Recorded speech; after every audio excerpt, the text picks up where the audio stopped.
बघितलं तर मांढर देवीला जवळपास 3 लाखांची गर्दी होते, तर कुंभमेळ्यात 20 ते 50 लाख लोक होती. हाथरसचे व्हिडिओ बघितले तर तिथे सुद्धा लाखाच्या वर लोक जमा झालेली होती. जिथे अशी गर्दी तिथे चेंगराचेंगरीची भीती वाढतेच. बरं, चेंगराचेंगरी फक्त धार्मिक ठिकाणीच होते असं नाही.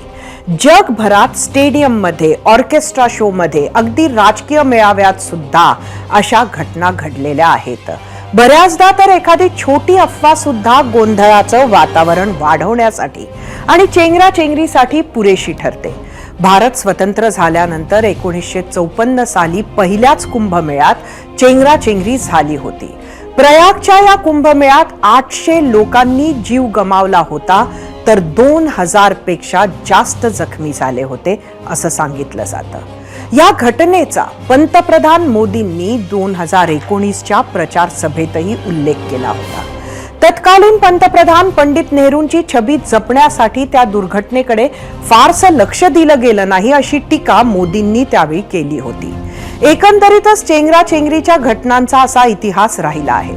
तरीही आपल्याकडे गर्दीचं व्यवस्थापन हा विषय दुर्लक्षित आहे. तसंच अशा आपत्काळात काय करायचं हे सुद्धा आपल्याला माहिती नसतं.